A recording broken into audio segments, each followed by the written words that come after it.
We're gonna be waiting just a minute, chat. Just wait 1 second. I'm sorry if I sound weird. I've been having issues with my first as of late.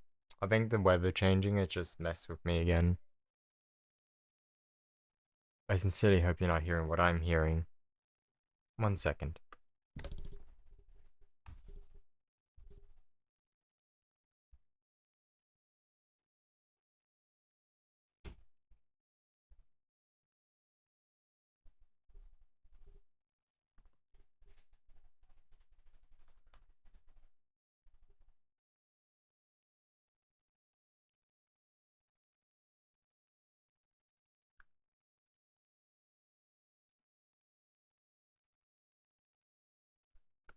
I need more attractive thumbnails, methinks.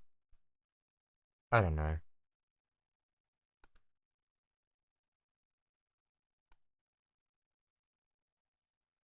Making thumbnails isn't exactly hard. I just don't like to do it. It's annoying, so to speak. Okay, hello, Queen. I guess we'll start now.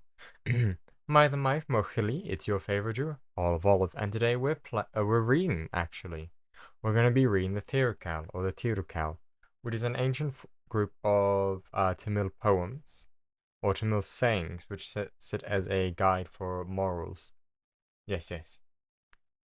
Hopefully we'll finish them today, but if not, we'll do it next week as well. Actually, there might not be a stream next week. I'll be at uni. Yes, I'm going to be at uni at the end of the week. I look forward to that. So let's begin. So we have the Thirukkal Book 1, which is called Be Good, or at least Be Good in English. And Chapter 1, The Creator.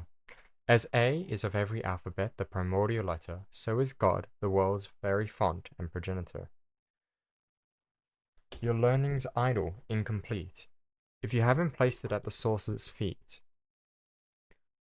Long lives the one who embraced the feet of him. Long lives the one who embraces the feet of him who graces the holy flower's seat. Those who can see he's from craving free can walk on earth as free as he, who in God's praise built his life, protects his home from care and strife. Those who follow him who has conquered the senses five, long live in good life, and his trials survive.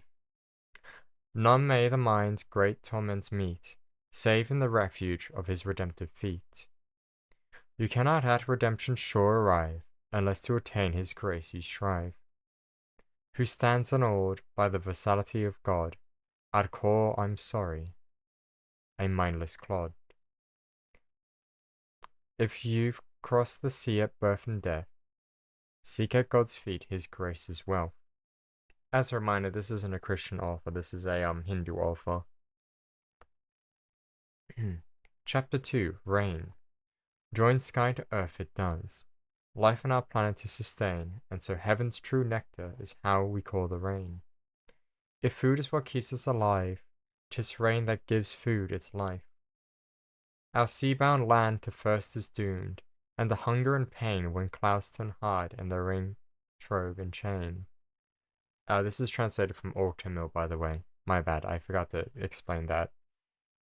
When it stays off, the rain ruins through and through, only to return, smiling to its victim's rescue. If the skies don't let their pearl seeds flow, the grass in its seabeds won't grow. The ocean's teeming wealth cannot but decay, from if it thirsts, rain stays away. When the heavens turn parched and dry, temples too much neglected lie. All charity ends, all penance atonement, when by drought the skies are rent. Even as nature without water goes pitifully a-begging, man's compass without rain loses its bearing. Chapter 3, Ascetics. It seems these are done in groups of 10. It's 21, 22, 23, 24, and we're going to 30, and the last one was at 220. Renounce's lives must, on this all books agree. Renunciates live must, as all on this all books agree, reflect the rules on which their codes decree. To enumerate the virtues of the venerated great would be as tough as counting the dead. The world allures, the other world draws, the true ascetic in this follows the other world's laws. Strength comes from fencing in the five senses and nursing a seabed for the next life. Oh, the senses five, sorry. Of the sense curvers, self-restraint is finest, self-restraining finesse. Indra, lord of the feminine himself, is witness. The great attempt things that are hard to accomplish. Lesser beings from such situations vanish. He can rule world who knows the ways well. Of the senses five, taste, sight, touch, sound, and smell. The weight of a nation's thought is known, but by the written word its worth is shown. When at the height of his power a sage may be afire, but the lofty moment over, his rage has to retire. They alone can the title of knowing ones use, who with this book of humane wisdom care fuse. Chapter 4 Virtue. Virtue confers honor and makes prosperity swell. In the virtuous life alone does fortune dwell. Nothing but nothing serves life better than virtue, and nothing mars it like its forfeiture. Virtue is a house with many rooms to try. Find out how good is and why. That mind's called virtuous, which is unstained, when 'tis not, what matters what is unnamed. What matters what is it named? What it is named. Why, I'm so confused. Sorry. When envy, rage, lust, and foul speech, these four, don't deflect you, you're on the virtue's path secure. Befriend virtue right now, not sometime later. At your dying hour it will rush in to help, it's no procrastinator. Some swing little bear, some swing the litter. Oh, the litter bear, some swing the litter. Some deeds give you the high seat, some the journey bitter. Good deeds done each day grow into a mighty rock, which all winds of harm will resolutely block. True joy in virtue lies, nothing else can raise you in your or others' eyes. What ought to be done is on virtue built, what ought not on guilt. Domestic life.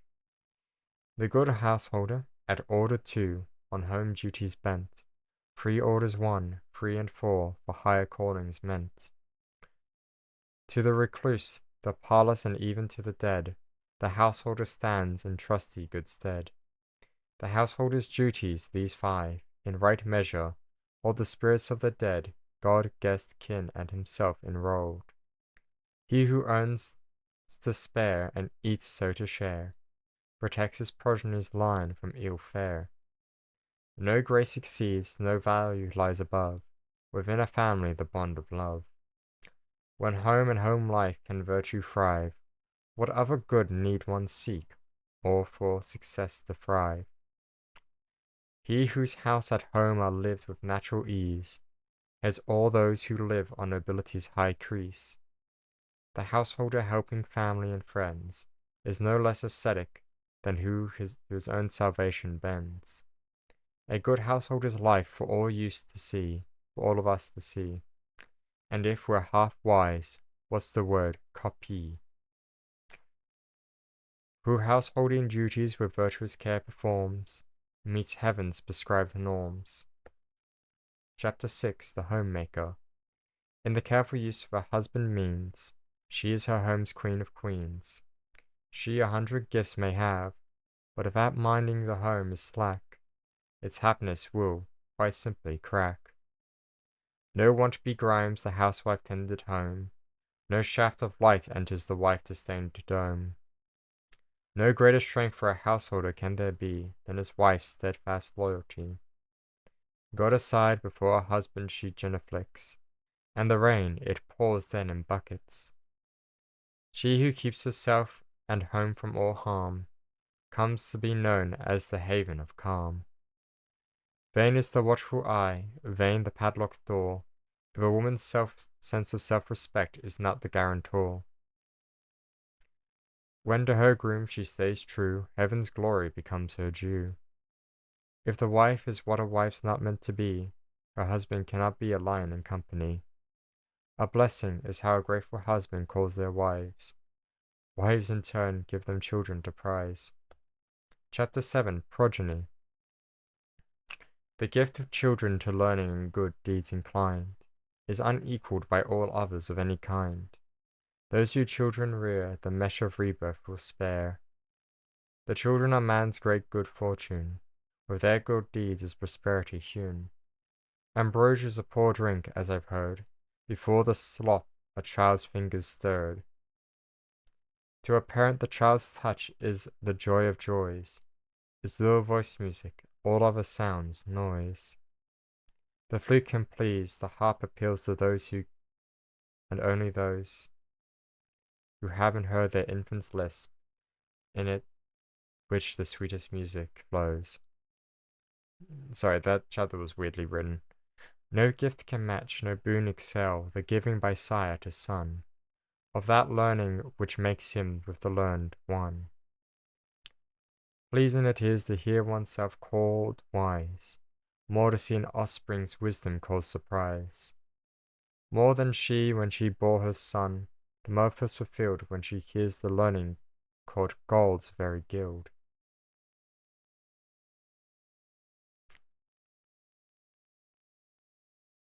Okay. He makes his father proud, to whom men say, well done, blessed is the man to have you for a son. Chapter 8 Love and the Loveless.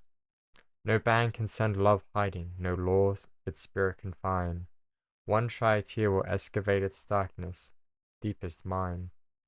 The loveless, wholly self-absorbed in themselves they mired. The loving, in their very bones, by care of others, are fired.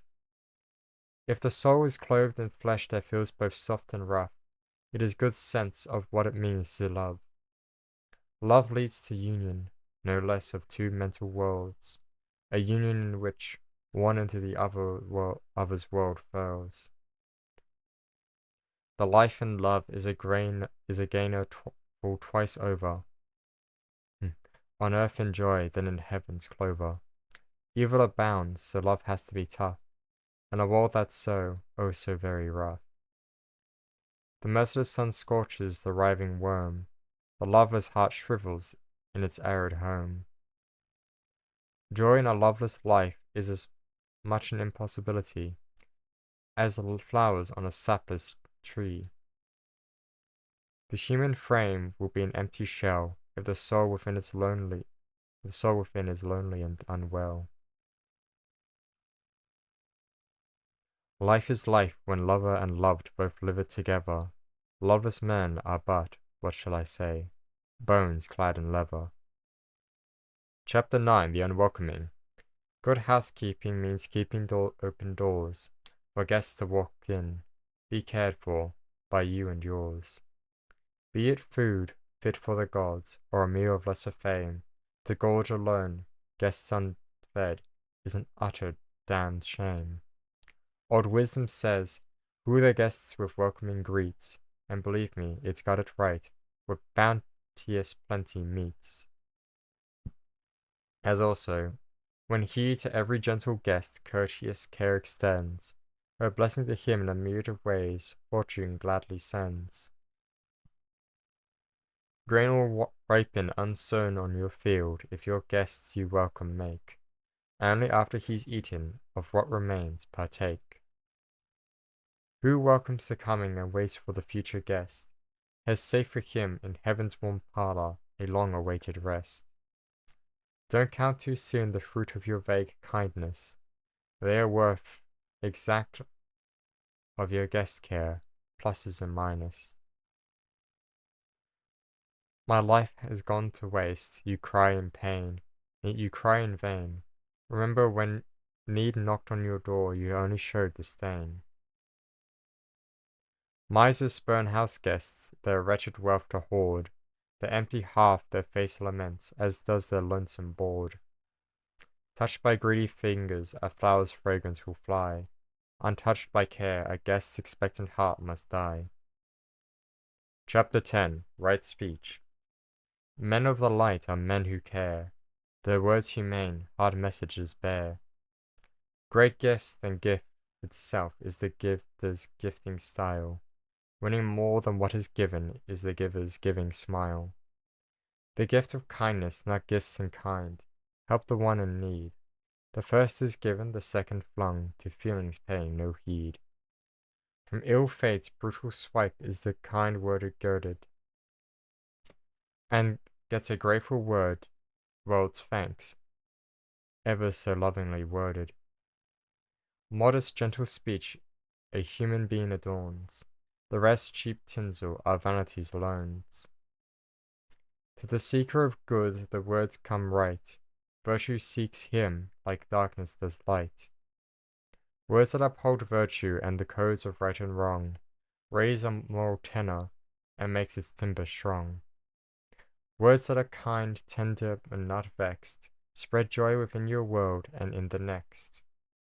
Knowing kind words heals hurts in the soul, why speak words that will bore it in it a hole?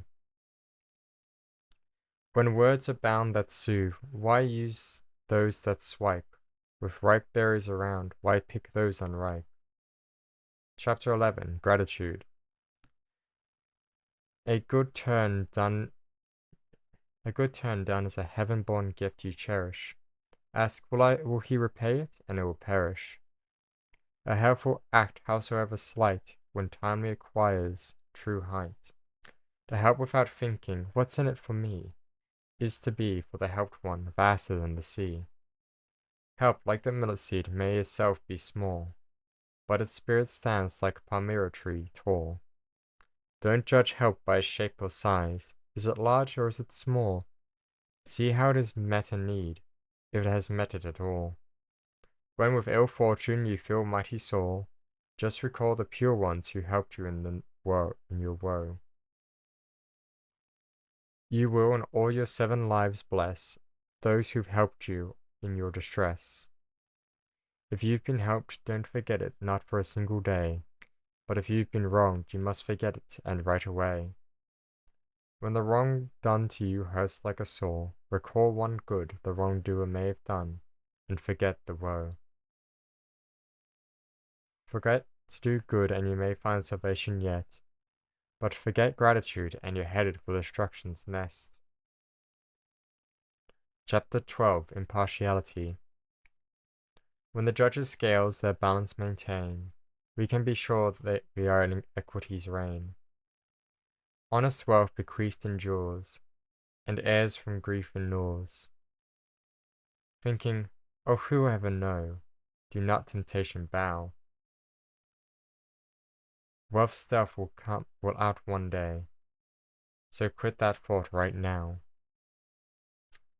Who lives right and who lived wrong, fortunately disclose the burden of their song. Tides high and tides low drench us, turn and eddy. In this big bog, the upright man stays high, dry, and steady. If with wrongdoing you're minded to dally, know, ill fortune's already in your alley. The world salutes an upright man, no matter how small his estates span. To be judged upright and win men's trust, you have to be like balance, just. If the heart's not twisted or tangled up in knots, one word will come clear from clear thoughts. The trader true is the trader who minds his client's stake, held in level balance with his profits take. Chapter 13. Self-Control. An inner flame of rectitude links us to heavenly light, the damp cold wick of baseness to endless night.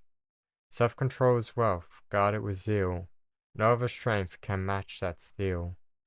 It's smart, not just good, to practice self-control, and hereby gain true contentment as deep as it is whole.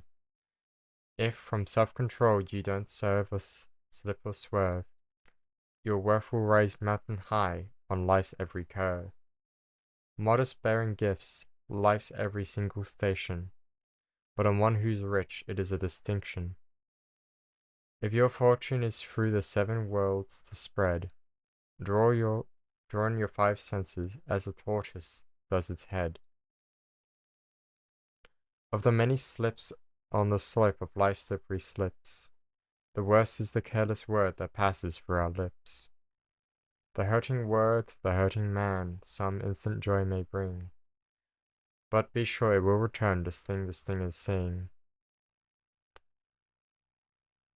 The blistering welt of a fiery rod may, in time, congeal, but the withering lash of a scathing tongue will never ever heal. Who rising anger quells by the power of self-control, in composure dwells, and let that virtue save his troubled soul. Chapter 14. Well-regulated life. A life without discipline is shaky, insecure. Guide your conduct and your well-being ensure. Learning, watching, and calculating, do all that and more, but turn your own discipline to secure your door. No one's born noble on this earth. Conduct makes you trustworthy, not birth. A forgetful scholar may regain on books his old grasp, but misconduct will forever sever his stature's ancient clasp. Gripped by envy, no man can move ahead. He'll collapse under that load of lead. As sure as a life of honor leads to fame, one degraded must end in shame. Regulate your life and earn deserved credit. Unregulated for, even when you aren't the culprit. The well-regulated life is a well-sowed seed, the ill-regulated one, a pain-giving weed. The well-regulated mind possesses a mindfulness, that'll speak no base thing in forgetfulness. They learn in vain who doesn't remember social dues to pay. The bookworm's life's a waste, though it bores through tomes its way. Chapter 15. Not coveting another's wife. He who knows the codes, that's what's what and who's who, won't be a fool for another man's wife to woo. Of all the fools, fool enough to join the ranks of fools, none beats the fool of fools, who for the next door woman drools. You'd be better off a corpse, I'd say, cold dead, than lost after her, who to your care's been entrusted. The great can look great fools if led by foolishness another wife's to bed. Trifling you might call the affair, a mere harmless game, but the hidden trampoline will open to shame. Hate, sin, fear, and disgrace dog his life who violates another's wife. Husband, father, friends, and all such Jew-like ties will then like steam over melting pot vaporize. Adultery is no part of manliness, propriety is, virtue is. He is for good who rounds his earth of seas, without as much as touching a woman of whose not he's. If in another trespasses he's shown himself a knave, in keeping off adultery he acted wise, acted safe. Chapter 16. Forbearance. The man who hurts and digs her up the earth does not disown. So must we, with wrongs done to us with forbearance condone. Forgiving the wrongdoer in life's book has grace, but forgetting the wrong itself has an even higher place. So is this guy a Christian? 1 second. Let me just double check the Thirukkal. Oh, sorry, it's the Thirukkal. Sorry. I misspelled. 1 second. Let me just change that to the proper name. Embarrassing. Thirukkal. There we go. I misspelled it. My bad.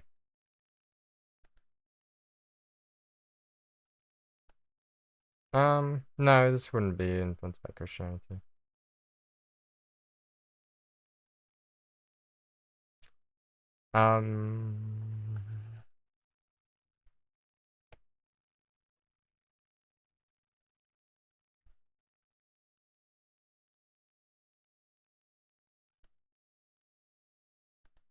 Okay. No, it's good. Let's continue. Forgiving the wrongdoer in life's book has grace, but forgetting the wrong itself has an even higher place. The unfair guest walks out cursing the misery host. The unwanted friend comes right back, like a wave the patient coast. If you must see your prestige grow, your forbearance levels must never be low. Revenge beats a tinsel drum, heard and then dismissed. Forbearance hews a golden rock, by compassion kissed. Vengeance beguiles the fleeting day, forbearance has an everlasting sway. When hurtful ill is caused to you, give that ill a shock. Pity the ill giver's illness, reverse ill will's clock. A haughty pride it is that makes men cause you harm. Know that, and by forbearing calm, all those men disarm. If a householder keeps his cool and hearing choice abuse, he's no less an ascetic than the saint who makes the news. Men of the world who forgive insults and worse are greater than hermits who in hungry caves scowl and curse. Chapter 17. Not Envying. Discipline's code gives a clean pride a place, to the virtue called an unenvying grace. No greater misery can there be, no load so huge and heavy, as the evil weight that bears down on all called, you know it, envy. The folly of follies is watching another joys or gain, and comparing with one's own, feeling self-pity and pain. Be wise, keep envy at bay, only fools go that fetid way. If you're jealous, you're not scripting your own ill fate. If you're jealous, you're scripting your own ill fate. You stand as your own enemy, stone in hand, at your own gate. If you eye what others have with envy's burning eyes, misery and penury will strike those you prize. Fortune and misfortune are sisters who work together. Fortune dislikes envy and directs it to her sister. The good aren't, just because they're good, from ill luck immune. Envy will with hellfire bring you ill fortune. Why, the thoughtful wonder, why on earth is it so, that blameless suffers ill, and the wicked unpunished go? Happiness the envious will never earn, nor the unenvious ever lose, but envy just won't learn. Chapter 18. Not Coveting. Coveting what belongs elsewhere is wrong and worse, for it brings upon your home a just resentment curse. What's by right another's, don't try to go and get. Just don't what's another's ever covet. Of no value are the baubles of entertainment for those seeking a deeper contentment. Those whose senses have been honed to restraint know by covetousness only miseries gained. Wasted are the book's wisdom's large realms, if greed your judgment overwhelms. None can breach, the householder can claim, my ironclad moral door, but ruinous greed can poison his life's very core. The fruit of a tree from stolen seed can never taste sweet. Your tongue mustn't crave what is not yours to eat. If you watch with envy's another rising tide, be sure fate will take you down her slippery slide. Who stays away from greed and greed's taught her folly, wouldn't want to be helped by fortune most prodigally. Who lusts after another man's goods, lusts himself to death, he stays safe with no eyes on no one else's wealth. Chapter 19. Ill Talk. His words might reek of sulphur, his deeds appear dim, but if his neighbor hasn't defamed, some good he has in him. Better far the rascal whose speech is laced with bile, than the backslanderer who greets you with a pasted-on smile. Better be dead than blacken a friend from afar, and on his close approach turn into honey that tar. Standing face to face, your open punches aim, but don't send hidden darts, that's an act of shame. Virtue's about the heart, not tongue, and goodness about grace. Words can no more play the deeds than a mask can fill a face. Don't spread stories about your neighbor, others to regale. Your neighbor can with equal ease your own tales retail. Words can slice the heart, split open the brain. They can make friends vanish and leave you in lonely pain. Those who with gusto their friends' fault relate to connect non-existent faults ever hesitate. The earth bears chains with charity the load of vicious abuse, that men heap on absent men in talk that's called loose. If only we would stop the practice of finding fault. Fault-free our world would become by that one single halt. Chapter 20, The Worthless World. Words must be spoken to some purpose. Oh, the worthless word, sorry. Title's more offensive than the tattler may suppose. Speaking worthless words to the wise is, in fact, worse than harming your friends you prize. Who speaks without purpose, measure, or sense, declares to the world his mind's incompetence. Never the learned nor the rabble have any use for babble. Men of so-called rank are also great at babbling, but bunk being bunk, their bunk too shares their ranking. High among the masters of faff are men whose words are chaff. Better far to stay unheard than speak a single worthless word. The wise use their words with care, they don't float them idly in the air. Those whose vision will from speech refrain, and speak thoughtlessly or in vain. Speak if you must words that bear good fruit, no words that patience rob and time loot. Chapter 21, Dread of Evil Deeds. The sinful sin away see no sin in sin. The wise shunning it see sin as hellfire's terrestrial gin. Sin from sin spreads and grows. How exactly it does that only fire knows. Evil cannot evil quench, nor stench out stench's stench. Wisdom it is not to hate your hater, to not want to torment your tormentor. Plot not even half seriously another's ill or harm. There is higher justice that such plotting will disarm. Evil acts don't cure your poverty, in fact they'll guarantee misery. If low-minded men treat you to some low-minded act, by very different behavior the lowness counteract. A way out can be found from every corner called blind, but not from the pact with evil you've just signed. Like your shadow dogs you from behind or before, Nemesis follows any evil done, of this you can be sure. Watch out for dangers from the evil you have done, you're very likely to be by yourself undone. He who evil spurns from all his ills freedom earns. Chapter 22, Befitting Helpfulness. Duty is its own seed and fruit, its own labor and wages. Rain no gift expects beyond freedom from cloud's cages. The honest rich comment their riches for others' good, not the shameless self-indulgence as the vulgar rich would. Neither up in high heaven nor here on earth's lows does anything equal helping those who are our fellows. He who helps others breathes, feels, and is alive. He who does not know the meaning of life. Fortune fills the good man's cellar with grain, like the village pond swells up with rain. A large-hearted man coming into wealth is like the village fruit tree bursting into health. A tree from its tissues healing substances provides. The generous man his wealth goodness to others guides. The duty-minded, even if in themselves in need, won't pause from paying others heed. If the large-hearted poor man has but one worry, lack of means, to help him or her who on his lean shoulders leans.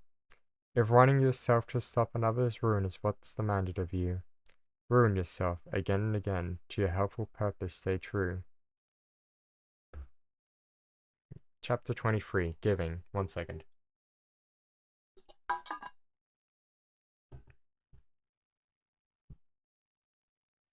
What's given to the needy is given from one's giving purse. What's given otherwise is commerce. Giving with respect to meet another's need, and without ego, beats hollow the joys of receiving. Don't just give don't give just so heaven count that deed.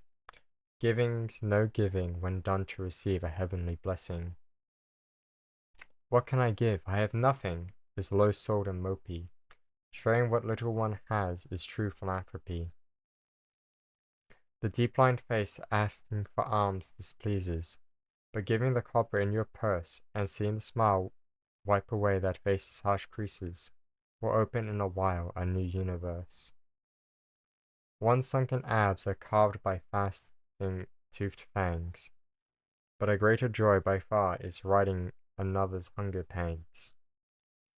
Relieving hunger in another gives the pleasure one gets by securing a rare trove of treasure. Who delights in sharing with the hungry his plate, hunger will never intimidate. Crazy are they who stint on help for the needy, only to die leaving the unused their mint so greedy. Wretched is he who for his food must go begging, but wretched more who behind closed doors sit pigging. Who wouldn't, if he can't help it, dodge death's bitter call? Who, if he can't help others, could bear to live at all? Chapter 24 Renown. More than a generous man, no better renown can a human head crown. On this all agree, when the needy ask, to give is in deserved praise to bask. Recognition, praise, renown, these in the world stand high. Without those three backing your life, you have lived but to die. Deeds of virtue performed on earth, the gods higher rate than those of sages who in high heaven levitate. This only the wise know, to lose wealth or not to gain. Doing what feels right within is not to lose, rather to win. To die likewise is not to cease, but to live again. If walk you must on public stage, be sure to suit your parts. If not, it's time for you from there to depart. Okay, have fun lurking, Queen. I hope you're doing okay. You have been lurking for a while. Are you okay? Let people think what they think is the surest way in sin to sink. Virtue bringing this theme, some say, is like human birth. If your deeds no fame generate, then what is your life's worth? Innocent crops will shrivel and die, if earths run by men, disgrace can buy.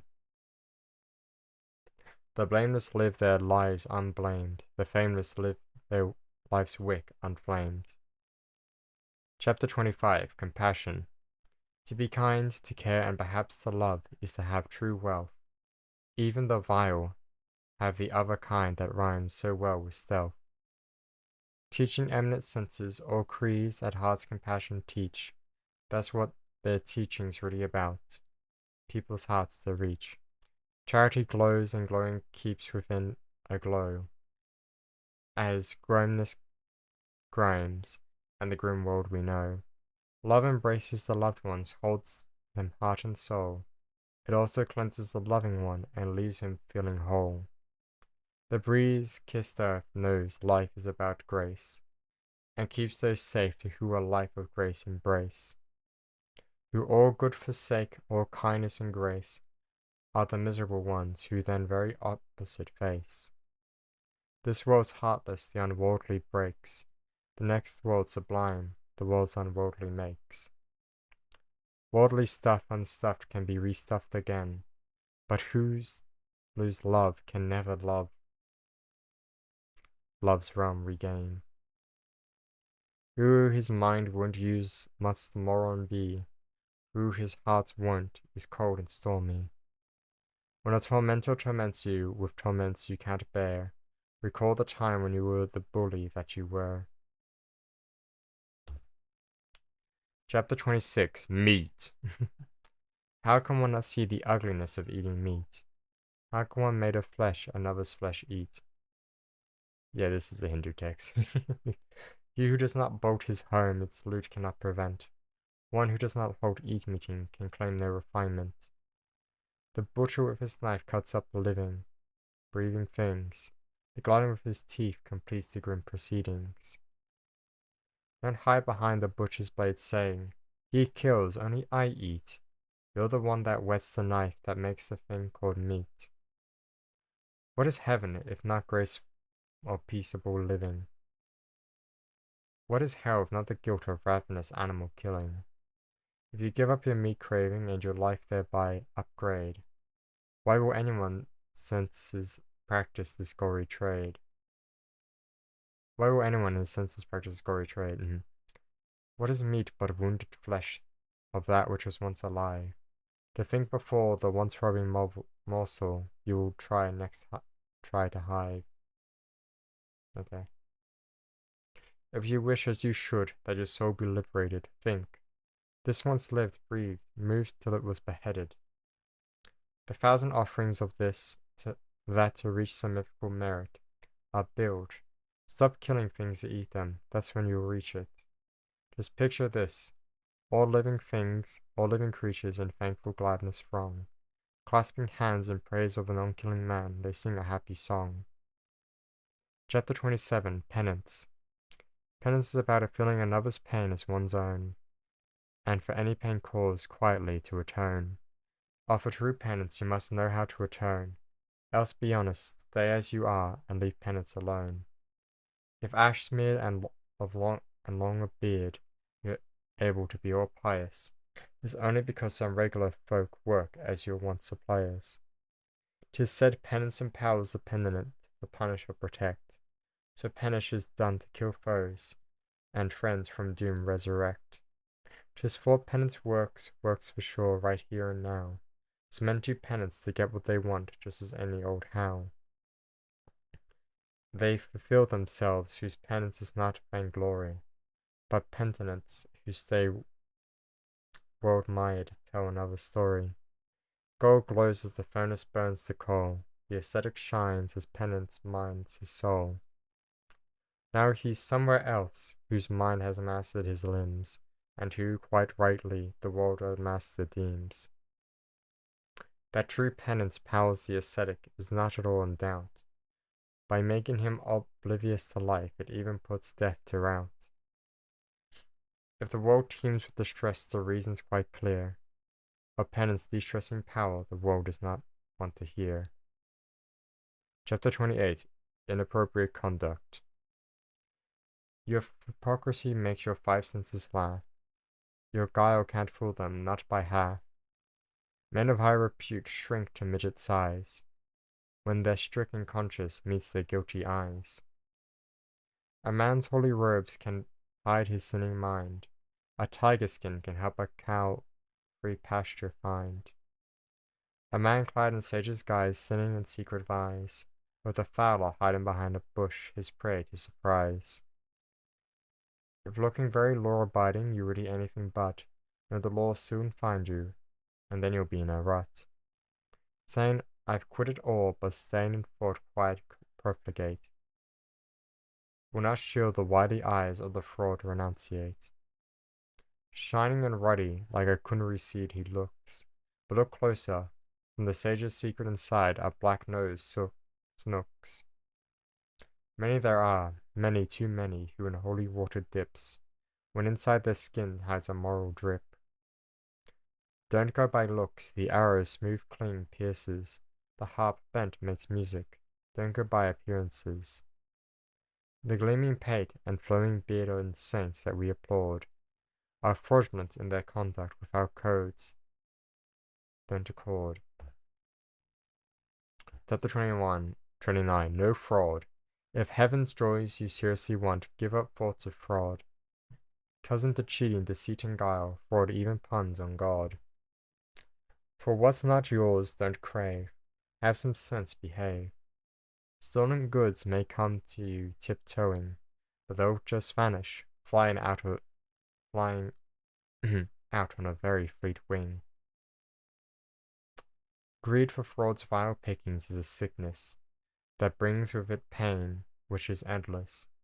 Goodness means zilch to him, and grace compassion nix, whose ever clever eyes and feather-light fingers wait to work their tricks. Foolish not to be wise it is, wise not to be foolish. Fools rule over thoughts of fraud, which the cautious wisely banish. The cautious wise, watching their steps to a higher state in advance. The cunning wiles of fraud they shun, and their mental poise enhance. The mind of measured wisdom is to virtue's host, The mind of cunning wiles is cleverness's boast. Soaking in vice, deep soak. Soaking in vice's deep soak, the soaker soaks deep, and so soaking soaks into his unwaking sleep. The fraudulent fraud buries him in his own fraud sword. Staying off fraud, the underfrauding fraud of the fraud. Chapter 30, Veracity. Truth is that which isn't a lie, but is more than not untrue. Truth is that which has no ill that can hurt you or you or you. A lie may lie, and the lie that liars lie about, and yet it could be classed with truth if it blesses someone with good. The heart, it knows the true from false. It burns, yes, burns when falsehood breathes within its walls. The soul glows, truth dwells in it. It lives in the souls of all truth lit. Great penance, greater still when it comes with charity, but greater far is truth in all its purity. No greater fame there is on truth's shoulders rest. Without the load of penance it passes in tougher tests. It matters not if good deeds happen not, as long as truth happens to be in your life's first and last resort. Water cleans your outer frame, truth the soul within. No sin there is, that sin remains, if truth has made it kin. No lamp lights a light so bright or ever can, as the truth within lights up the dark life of man. Matter with this good deed here, or that virtue and merit there. Simple truthfulness is, quite simply, without compare. Chapter 31, Not being angry. Getting mad at someone weak or under your charge is just not done. And anger matters little if you aren't the boss, and will never be won. It's mad to be mad when being mad's futile. But to be mad when madness hurts is worse, it's downright vile. Wrath wreaks wrath on the wrathful. Be wise, shun wrath, and for your own good stay cool. Of all ills and tempers, ill temper's the very worst. On the dark art of killing joy, it stands as hated first. Anger's quick as quick can be, so you've got to be quicker, else it'll knock you flat with, there, that's for those who bicker. Wrath burns that which is close and which lies afar. It can set the precious family raft blazing afire. Anger hurts the angered one more than him who made him sore. The fool who smites the ground smites his hand the more. Many tongues of anger's fire burn as furies burn, so sense the man's that you from anger turn. Hold back that rage, hold it right back, then you gain, not lose, the tide on which your life's raft must cruise.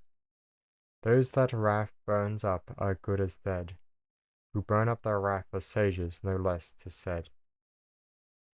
Wealth raked in by harming others like any wealth can wow, but know this, such ill wealth the codes do not allow. The malicious are plain rotten, only 10 times worse, so bear no malice please, if you're not to be accursed. Do not harbour vengeance, not even against a knave. Retaliation will make your malice's faithful slave. Make the evil doer see his evil shaming face, by doing him one perfect act of grace. The eyes that's glued to learning is blind to the script of pain. The ego just steamrolls the heart in the service of the brain. Have you ever felt pain as in felt and in pain? Yes? Then you'll never give it to another, not one dram or grain. To not give, to never ever give to another woe, is the highest virtue you can gain or temptation forgo. Who could felt his heart scooped out, his soul rented dry, could he, would he, causing another woe, even try? Life loves to mime, And so if you do evil in daytime, by nighttime be sure evil hit you, rhyme for rhyming rhyme. The very evil he's done will over the evildoer spread, its brooding wings in a wait, till it can strike him dead. Chapter 33, Not Killing. Kill not enjoins virtue. Could it, would it, do anything else? It wouldn't, for virtue is heaven's ally, just as killing is hell's. Share your meal with the hungry, protect those threatened by death. This is what goodness enjoys, non-killing through life's length and breadth. In being good, not killing comes first, with not lying coming next. What's the true way? You want to know, right? That which does not the cult of killing incite. A yea to the great who life and laughter renounce, but hooray to those who go further and slaughter denounce. Life thirsty death will from his hold release those who say, no killing, please. Give up your life for another's to save any day, but take another's life no way. Profit is gained from any trade, as course it must, but profit gained from slaughter can only disgust. Killing for trade tops the pile of jobs that are by nature vile. Feeling pain, you wonder why you're having to bear it. Perhaps the slaughter in your past, it is now yours to requite. To requite, I don't know. Chapter 4, Impermanence. The life's tree will always be in leaves, a foolish and fond belief. They fill the hall in eagerness, the great dance to see. No sooner is it done, they exit it rapidly. Oh, they exit it with rapidity. Wealth's the same, it swells the hall's seating cells, and triples as the concert crowd melts. All wealth goes fast, use it to make something that'll last. The day I see as a day, of course, but also another way, as I find too sore that saws life down by day by day by day. Before your tongue goes slack and that rattle rocks your throat, don't fail to do what you must to deny death's sway its boast. Here today, gone tomorrow, fun today, tomorrow sorrow. Wondrous indeed is this odd world, for want of a better or odder word. None can tell if she or he will last the day to day, and yet we go, fools that we are, planning and plotting away. As the restive bird singing abandons its nest, so the soul flies the body, tired of being its guest. Death's but a nap, says old wisdom, but birth, a break in the soul's freedom. The soul's a wanderer is she. She sits on the body, just waiting to flee. Chapter 35, Renunciation. The more from yourself you yourself untie, the faster from the pain that you tie fly. There is in giving up a joy of its own. Give up now to taste that joy unknown. That senses five must each in their place retire, if renunciation is that which you aspire. Keep the things and you won't be able to give up on it. Shed it fast, ere you want its hold to quit. This heavy solid mold of clay, this thing which won't let go of life, is the biggest hurdle, can you not see, to freedom from life's strife? The I, and mine, a weightless weight, that shed fast will take you through freedom's gate. Who hold on to holdings hold on to life's old woes, that holdings holds you in its grasp, and relief withholds. There's this thing you call the net, life's constricting net. Renounce it and free yourself, or don't to be throttled by it. And there's this thing called attachment, to things small and big. Give that up if you want to be free from life's constricting rig. There is this hold, though the hold that holds all, the holder and the held. To that hold fast, hold long and well, in its rapture melt. Chapter 36, True Knowledge. Born of and into error by taking false as real, our present and our future we'll seal. Banish the dark, view the light by seeing false as false, and from all delusion freed, hark to the mystic vision's calls. Freed from all delusion, you'll feel heaven near, and the sod you stand upon, though distant, though right here. Trifling at the five-old senses refrains, unless on them an inner light you train. If you don't see what's behind that which you see, you're as blind can be. If you don't see the real and know its truth you learn, you're on the path to the place from which there is no return. If your mind wanders, know what's of heaven and what's of earth, and need not ponder any more upon birth, death, and rebirth. When folly causing bursts and all life fills the parts, knowledge of higher calling starts. When you cling to true clinging, which clings not to this earth, you'll be from sorrow freed, and from all comes of birth, and from all that comes of birth. When lust, wrath, and delusion no more strangle you, from all pain you'll be, believe me, through. Chapter 37. Giving up desire. The seed of seeds, says the wise, is the thing called desire, from which flows the twins, birth and death, and ceaseless Gaia. If it's desire that you desire, it will clasp and burn you in its fire. Then you'll have to burn desire to flee from its incinerating pyre. Abjuring now what the senses crave as advice, or call it tip, for future happiness where you'll different nectar sip. Break loose from desire, it is wisely said, and purity regain. By doing what you will, a sense of truth attain. Sense of the true attain. Giving up is no giving up if desire is not giving up. And without desire, renouncing is just a cover-up. Very cunning is desire, and its consequences dire. He who works with respect for the work, not driven by desire, will do well, be he king or clerk. Affliction is not known where desire is not seen. Where the king is king, sorrow follows a hapless queen. If desire has been out, misery is en route. And if life on earth is heaven, or just about, and even life on earth is heaven just about, drive out desire from your life's lodgings, and end at once with sorrow's many-sided jinx. Chapter 38. Fate. Efforts that bring wealth and indolence that gives grief are both the gifts of fate that permits no relief.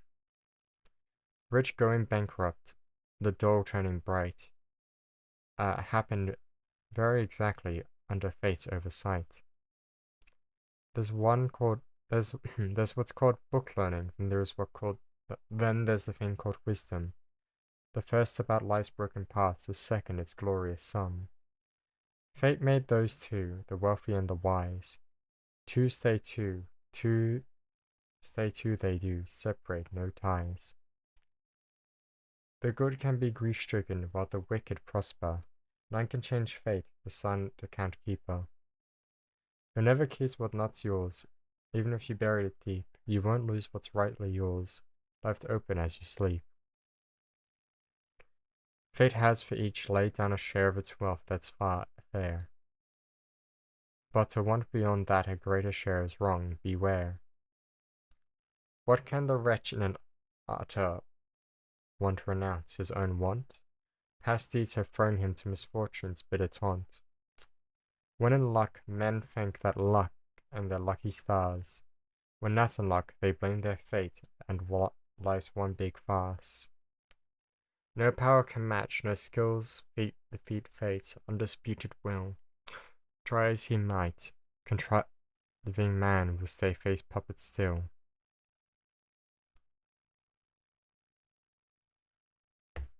Oh, and that's book 1. Well, chat, I think we'll end this stream here because the book's over. Well, I had fun, and I hope you had fun too. That was a nice book to read. We'll come back next week to read more. I don't know what we're doing tomorrow. It's probably art. I have a lot of art to clear up. Whatever, I can't hear my own voice, so I'm happy. We're gonna be going on a raid. Who should we raid? Vanilla, Clownstein, Cookie. Oh, Let's go raid Mr. Scout Miglione. Okay. Well, I had fun. I hope you had fun too. I will see you later. Oh, fuck's sake. 1 second while I copy his name down.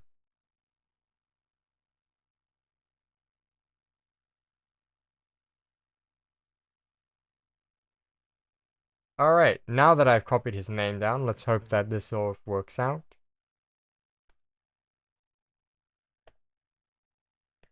Raid.